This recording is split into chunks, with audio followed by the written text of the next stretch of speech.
স্বামী ঘরে ঢুকতেই স্ত্রী রেগে চেঁচিয়ে উঠলেন, কোথায় ছিলে আজ সারাদিন? অফিসে খবর নিয়েছি, সেখানেও যাওনি তুমি। ব্যাপারটা কি শুনি? স্বামী তোতলাতে তোতলাতে বলছেন, মানে? স্বামীর মুখের কথা কেড়ে নিয়ে স্ত্রী আবার চেঁচিয়ে উঠলেন, কোথায় গিয়েছিলে বলছো না কেন?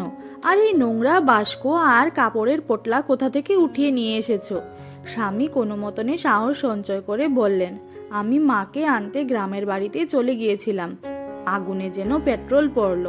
স্ত্রী ঝাঁঝিয়ে উঠে বললেন, কি কি বললে? তোমার মাকে এখানে নিয়ে এসেছো?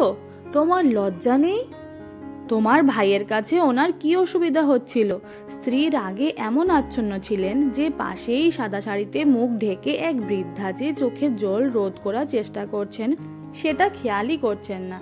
স্বামী বলছেন, ওনাকে আমার ভাইয়ের কাছে রাখা যাবে না। স্ত্রীর চোখে আগুন জ্বলে উঠল, কেন? এখানে কুবেরের ভান্ডার আছে নাকি? তোমার 7,000 টাকা মাইনে দিয়ে বাচ্চার পড়াশোনার খরচ বয়ে পুরোটা সংসার আমি কিভাবে চালাচ্ছি সেটা একমাত্র আমিই জানি। স্ত্রীর কণ্ঠে এতটাই ঝাল ছিল। স্বামী গলার স্বর দৃঢ় করে বললেন, আজ থেকে উনি আমাদের কাছেই থাকবেন। স্ত্রী গলার সুর সপ্তমে নিয়ে বলছেন, আমি বলছি ওনাকে এই মুহূর্তে তোমার ভাইয়ের ওখানে রেখে এসো, নইলে আমি এই ঘরে এক মুহূর্তও থাকবো না। আর এই মহারানীরও কি এখানে আসতে একটুও লজ্জা করলো না?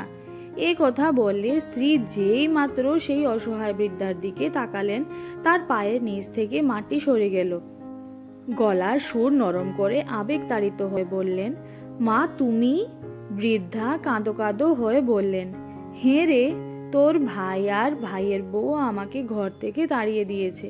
কোথায় যাব? তারপর আমি জামাইকে ফোন করলে সেই আমাকে এখানে নিয়ে এসেছে।